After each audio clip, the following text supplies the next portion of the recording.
My wife proposed a 2-week separation to test our marriage. By day 3, she posted pictures with another man, and that's when I ended the game, before she even realized I wasn't playing. I'm a 32-year-old welder pulling in around $95,000 a year working industrial construction projects. My wife, let's call her Ella, is 30, working as a receptionist at a mid-size firm downtown, making about half what I do.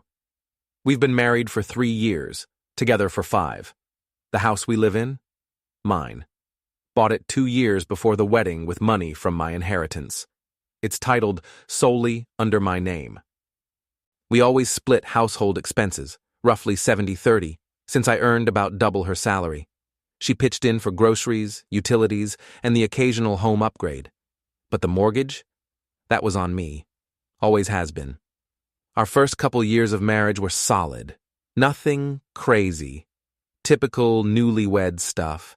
Arguing about who's doing the dishes, disagreeing about the thermostat, talking about vacations we couldn't quite afford yet. She wanted to go to Europe. I wanted to pay down the mortgage. Compromises were made. You know how it goes. The house itself is a 1950s ranch I basically rebuilt from the inside out. I pulled permits, redid all the electrical and plumbing on weekends, added a full workshop in the garage, refinished the hardwood, and upgraded the kitchen with granite countertops and new stainless appliances. Put in about $40,000 and 2 years of blood, sweat, and weekend beer into that place. It's now worth around $280,000 in a neighborhood that's gentrifying fast. Things started shifting about 8 months ago, right after Ella reconnected with her college friend Ashley. Ashley had just moved back to town after a messy divorce. No kids. She was collecting $3,500 a month in alimony from some tech guy who cheated on her apparently, living in a trendy downtown loft, hitting the bars every weekend, flooding Instagram with captions like "living my truth" and "refuse to settle." Basically, the lifestyle influencer without the actual influence.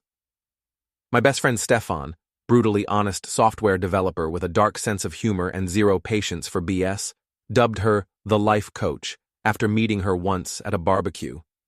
Ashley was 28, bleached blonde, and one of those people who thinks having an opinion on everything is a personality. She laughed a little too hard at my jokes, held eye contact just a little too long, always dressed like she was going straight to a rooftop bar.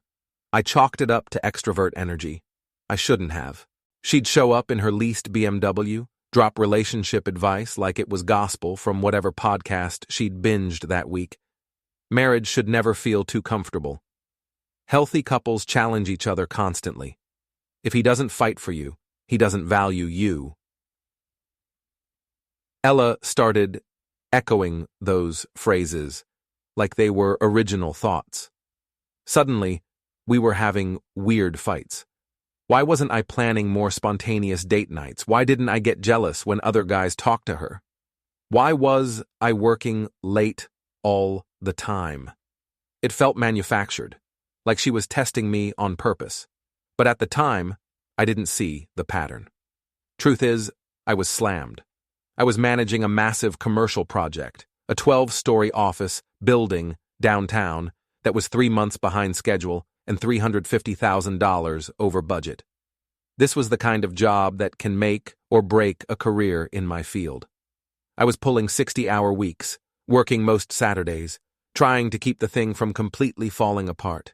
Apparently, according to Ashley's world of podcast wisdom, this meant I didn't care about our marriage, that I was emotionally unavailable, that I didn't value her time or presence. It was mind-numbing. By December, we were fighting twice a week, always about something small that spiraled into a full character assassination. She'd accuse me of being distant. I'd try to problem solve. She'd say I was missing the point. Over and over, Christmas was the boiling point. I'd worked a 12-hour day wrangling with structural engineers and city inspectors. Came home absolutely fried. She had bought a tree. I said it looked nice, and that set her off. Not that I didn't like it, that I didn't seem excited enough, that my energy was off, that I wasn't invested in the holiday spirit. I remember texting Stefan that night.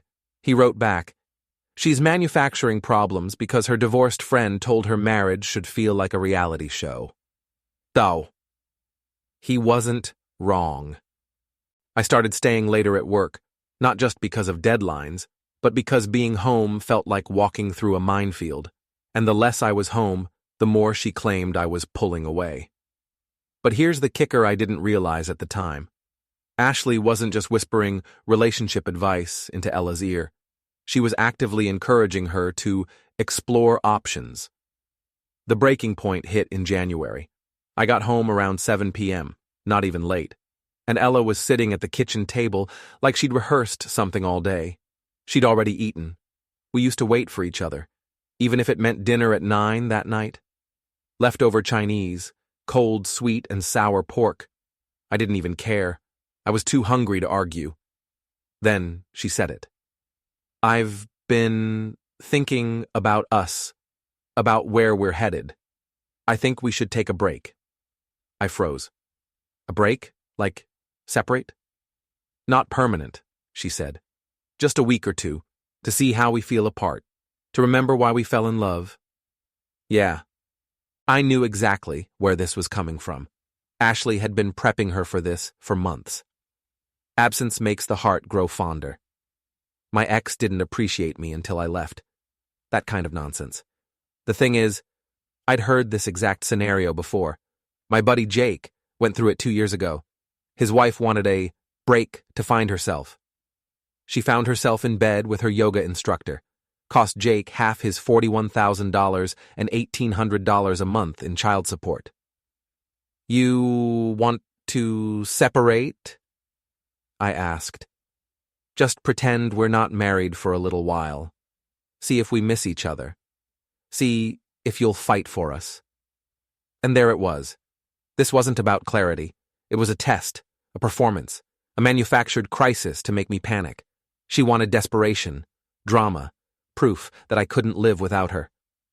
I looked across the table at my wife of 3 years, sitting there with her carefully crafted speech and a script pulled straight from a relationship podcast. And something inside me just shut off. Instead of begging or arguing, I just nodded. "Okay," I said. She blinked. "Okay, if that's what you want." She didn't say anything, but the disappointment on her face said it all. She expected me to beg, to grovel, to do something dramatic. Instead, I went back to eating my cold Chinese food, like she'd just asked me to grab milk on my way home. That's when I knew our marriage was probably over. I texted Stefan as soon as she went to bed. "Ella wants to take a marriage break." His response came back in 30 seconds. "LOL. Let me guess. Life coach's idea. What's your move?" "Letting her have her break. Let's see what happens." Smart. Nothing says "I love you" like manufactured relationship tests. Turned out Stefan was optimistic about the timeline. That same night, we laid out the ground rules. 2 weeks. No contact unless it was house-related or an emergency. She'd stay at Ashley's place. We'd reassess after 14 days. The next morning, she packed 2 suitcases, mostly work clothes and casual outfits for 2 weeks. I helped her load them into her Honda Civic and watched her drive off without so much as a backward glance. The house felt different immediately. Quieter, but not in a bad way. I could watch ESPN without being told I was supporting toxic masculinity. I could eat cereal for dinner without it becoming a conversation about emotional withdrawal or avoidance. For the first time in months, I actually felt relaxed. That night, I ordered a large pizza, cracked open a Coke, and binged the entire Predator trilogy. No commentary about how action movies promote unrealistic gender roles. It was glorious. That weekend, Stefan came over with takeout from our favorite Thai place, the same one we'd been going to since college. He brought his laptop and we spent hours setting up our fantasy football league for next season, something I hadn't had the time or mental space to do in months. "So, how's the single life?" he asked, smirking. "Honestly, pretty damn good. I watched 3 hours of football yesterday without anyone lecturing me about emotional repression. Stefan nearly choked on his pad thai. She actually said that? Among other things. Apparently, my interest in the Cowboys' playoff run was proof that I wasn't processing my feelings in a healthy way. That weekend, I did something I hadn't done in years. I went through our finances line by line, joint checking, savings, credit cards, her student loans I'd been helping pay off. I documented every shared asset and liability. We had about $35,000 in joint savings, another $15,000 in checking. Her student loan balance was still sitting at $28,000, all for a marketing degree that got her a receptionist job earning $45,000 a year. I'd been tossing an extra $400 a month toward that loan for the past 2 years, trying to pay it off quicker. I also noted every improvement we made to the house. She'd contributed maybe $8,000 total, mostly toward kitchen appliances and materials. But I'd done all the labor myself, plus invested another $32,000 of my own money. Come Monday morning, I called Dave, my lawyer, not to file anything yet, just to understand my options. Dave walked me through Texas divorce law, asset division, adultery clauses, the whole playbook. The good news? The house was safe. Since I bought it pre-marriage with inheritance funds and titled it solely under my name, it was considered separate property. The improvements? Murkier. But since I did all the work and paid most of the expenses, I'd likely retain the majority value. By the end of that week, I'd moved half of our joint savings into a separate account. Legal. Fair game. It was marital property, and I had equal access. I also changed my direct deposit, so my paycheck went into my personal account instead of the joint one. Ella texted me exactly once that week. Hope you're thinking about us. I showed the message to Stefan. What do you think that means? It means the life coach told her you'd be a sobbing mess by now, that you'd be begging her to come home. Instead, you're probably the most relaxed you've been in months. She's confused. By day 10, Ashley reached out. Apparently, 2 weeks was more than enough for her to make a move. Tuesday afternoon, I got a text from an unfamiliar number. Hey, how are you holding up? We'd never texted one-on-one before. I kept it short, but polite. Doing okay. This whole thing's weird. I know, right? Ella's been so stressed. Maybe we could grab coffee and talk about it? Instead of shutting it down, I played along. Yeah, maybe that would help. We met Thursday evening at a Starbucks near her apartment complex. She showed up looking like she was headed to a nightclub. Black dress, full makeup, perfume strong enough to stun a mule. All for coffee with her friend's husband during a marriage separation. The neckline on her dress dropped lower than her standards. She kept leaning forward, accidentally, every time she reached for her latte. I feel terrible about this whole situation, she said, dragging her fingers across the table. You guys were so good together. Sure we were, I thought. That's why you spent the last 8 months filling her head with reasons to walk away. She's just confused right now, Ashley continued. She doesn't know what she wants. She reached across and touched my hand. Nails painted some high-maintenance shade of dark crimson. But I can see how much this is hurting you. I let the contact linger a second, then pulled back. It's been rough. You know, if you ever need someone to talk to, I'm here, day or night. We sat there for another hour. She told me I deserved better, that Ella didn't appreciate me, that if she were married to someone like me, things would have been different. When we left, she hugged me, longer than necessary, then whispered, "This was really nice. We should do it again soon." I got into my car, drove home, and immediately called Stefan. Dude, you're not going to believe this. Let me guess. Life coach is already shopping for bridesmaid dresses? She threw herself at me. Low-cut dress, hand-holding. You deserve better talk. Of course she did. She probably had this planned before the break even started. 3-step homewrecker program. So, what do you think I should do? Play dumb. Let her think she's being clever while you document everything. This is about to get interesting. Over the next few days, Ashley ramped up the contact. Daily texts asking how I was doing, invites to meet up again, photos with captions like, "Thinking of you during this difficult time." Every photo was calculated. Her at the gym, in yoga pants, at some restaurant, captioned, "Eating alone again." By the pool, in a bikini, of course. Each one was designed to remind me what I was missing, what was available, if I just played my cards right. Stefan had a field day with the messages. Look at this one. I hope you know how special you are. What is she? A greeting card. Next, she'll send you an inspirational quote about following your heart. I responded just enough to keep her interested, but never enough to cross a line. Made myself seem vulnerable, receptive, but still loyal. Let her believe she was getting closer. That's when she made her move. Friday evening. Text popped up. "I have something to tell you, but I don't know if I should." "What is it? Can we meet?" This isn't something for text. We met at the same Starbucks. Ashley showed up nervous, kept checking her phone like she was expecting someone to call her off. She sat down, took a deep breath like she was delivering tragic news. "I feel terrible about this, but I think you deserve to know. Ella's been seeing someone." I blinked, gave her my best shocked expression. "What?" "His name's Scott. They met at some work conference last month. It started as just talking, but now they're meeting up." Scott, according to Ashley, was a mid-30s marketing director from Austin. Divorced, drives a BMW, works in tech.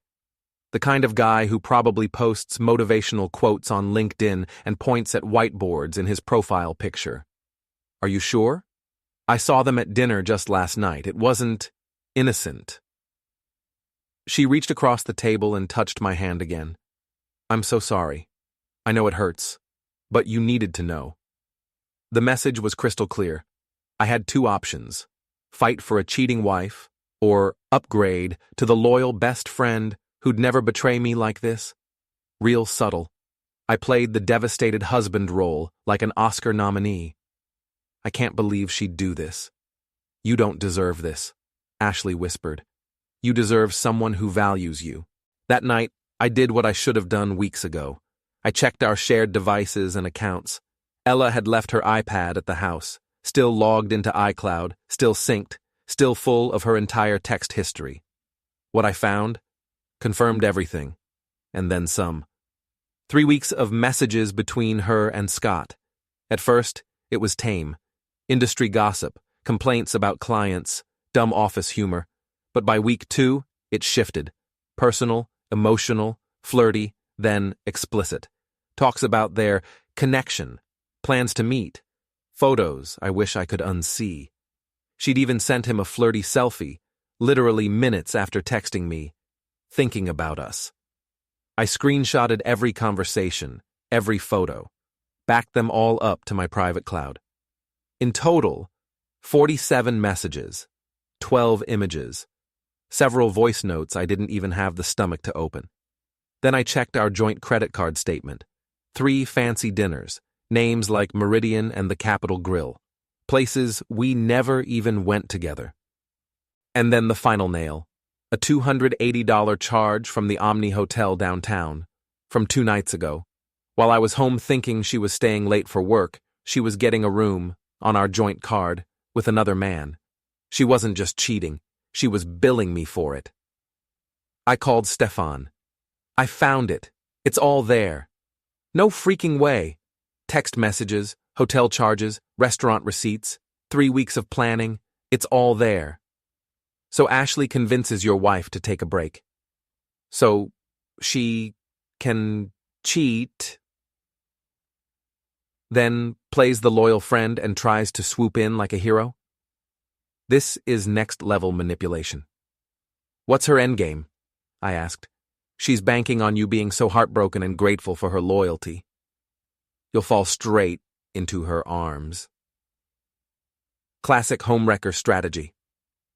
Well, she's about to learn how that ends. I sat in that quiet house with all the pieces laid out before me. Screenshots of messages Ella never thought I'd see. Photos she'd probably deleted from her phone but forgot were still backed up in iCloud. Credit card charges that told a story her voice never would. And yet, I didn't feel rage. I felt clarity. It was like seeing the blueprint of a collapsing building from the engineer's point of view. You stop panicking because now you understand exactly how and why it's falling apart. And you also know where to place the charges if you want it to come down your way. So I played my part. I kept responding to Ashley's increasingly flirty texts, like a man still trying to process heartbreak. I let her believe I was spiraling, that I was vulnerable. She'd thrown herself into this fantasy of becoming my savior, and I wasn't about to interrupt her performance. The more I fed the illusion, the more careless she became. She wanted to meet again? Sure, maybe coffee helps. She asked how I was holding up. Rough. Thanks for checking in. She said I deserved better. I let the silence imply agreement. All the while, I wasn't plotting revenge. I was building a mirror. A big, brutal mirror I would hold up at the right time so everyone could see their own reflection. Ella, Ashley, maybe even myself. Because here's the thing, I could have confronted Ella with everything the moment I discovered it. But that would have made her the center of the drama again. And Ashley? She'd just slither away and try the same routine with someone else. They needed to see each other. So I sent one simple text. To Ella. Ashley said she has something to confess about Scott, says it's important, thinks you should hear it in person. And just like that, the stage was set. Ashley picked the place. Meridian. One of those restaurants where the plates are art, the waiters act like stage actors in between Broadway gigs, and every appetizer comes with a drizzle of something infused. She showed up exactly as I expected, draped in designer fabric, lips glossed, heels high. Everything about her said, "This is the night I win." She smiled like she already owned me. "I'm so proud of you," she said over seared tuna and edible flowers. "You handled everything with such grace." "I had good support," I replied. Her eyes twinkled like she'd been waiting years to hear that. She reached across the table. "And now, we can finally be honest about what's been building between us." That was her moment. The moment she expected me to lean in and say, "You're right. Let's begin again." But instead, I looked at her, the predator in a cocktail dress, and felt nothing. "Ashley," I said calmly, "there's something you should know." She blinked. "What is it?" "You destroyed my marriage." The color drained from her face, just slightly. She tilted her head. "What?" "No, I helped you. I told you the truth about Ella." "No. You pushed her into an affair, then ran to me with the story like a hero in a soap opera. You sabotaged your friend because you wanted what she had. And now you're sitting here like this is your reward." Her hand slowly pulled back from mine. "That's not true. I cared about both of you. I wanted to protect you." "Protect me?" I scoffed. "You orchestrated this like a campaign. Step 1, feed her garbage. Step 2, nudge her into cheating. Step 3, swoop in as the upgrade. Except you miscalculated one thing." She swallowed hard. "What?" "I would never want someone capable of what you did." And just then, Ella walked in, right on cue. Ashley's face froze, her eyes darted from me to the entrance, then back again. "What is she doing here?" "You two have some things to talk about," I said, standing up and tossing a couple of 20s on the table. "Ladies, enjoy your dinner." I walked toward the exit, slowly, savoring the moment, but not before pulling out my phone. "Stefan," I said into the call, "get to Meridian." Now front row seats just opened up. Behind me, I heard Ella's voice rise like a storm breaking. "You set me up with Scott! You pushed me into this!" Ashley snapped back. You didn't need a push, honey. You ran. I glanced back through the restaurant window just in time to see water fly across the table. Ashley's glass hit the wall behind Ella. Ella responded by grabbing Ashley's purse and dumping it all over the table. "Oh, this is good," Stefan said as he parked next to me. "This is better than cable." Then came the real chaos. Ashley lunged. Ella se agarró un puñado de pelo. Plates crashed. Diners ducked. Phones came out. Somewhere, a waiter cried. "Should we go in?" I asked. Stefan shook his head. "Absolutely not. This is karma in high heels." And then, the cops showed up. The next morning, my phone rang at 6:42 a.m. It was Ella, calling from county jail. "This is all your fault," she snapped before I could even say hello. I rubbed my eyes. "How exactly is your bar fight with Ashley my fault? You set us up. You planned this. I told you the truth about what you did to our marriage. What you two decided to do afterward, that's on you. You need to bail me out. I'm your wife. Number. You're my ex-wife as of yesterday, and I don't need to do anything for you." There was a pause. Then her voice cracked. "I don't have anyone else to call. Scott won't answer his phone. Sounds like a personal problem. You can't just leave me here. Watch me." She hung up on me. Stefan nearly choked on his coffee when I told him. That woman has the audacity of a Marvel villain. Jail time, and still thinks she's the victim. Both Ella and Ashley were charged with disorderly conduct and disturbing the peace. Ashley had to pay a fine. Ella. She also got stuck with $800 in damages to the restaurant. Broken plates, shattered glasses, linen cleaning fees, and it didn't end there. Somebody had filmed the whole brawl and uploaded it to TikTok. The video went viral, 80,000 views in the first week. The caption? "When keeping it real goes wrong, Meridian Edition." One comment got over 500 likes. She left her man for a guy who ghosted her, and now she's got a criminal record and a broken purse. That about summed it up. Scott, the tech guy from Austin, dumped Ella 2 days later. According to someone who worked in his office, she kept showing up, trying to talk things out. HR had to get building security involved. Meanwhile, Ashley kept texting me. One day it was, "I'm sorry. I lost control. That wasn't me." Next day, "You manipulated us both. I was trying to help you." Next week, "I miss you. Please don't punish me for being a good friend." I blocked her number when she showed up at my house uninvited on a Saturday morning, standing on my porch in full makeup, demanding to know why I was punishing her for telling the truth. You know what the truth is? The house is quiet now, peaceful. No scented candles that were never allowed to be lit. No decorative pillows with tassels that serve no purpose. No debates about my cereal choices or which direction the toilet paper roll should face. I got rid of all of it. Bought a sectional, a 65-inch TV, turned the guest room into a home office, put my feet up, cracked open a cold one, and watched the Cowboys lose in peace. Because sometimes the trash really does take itself out.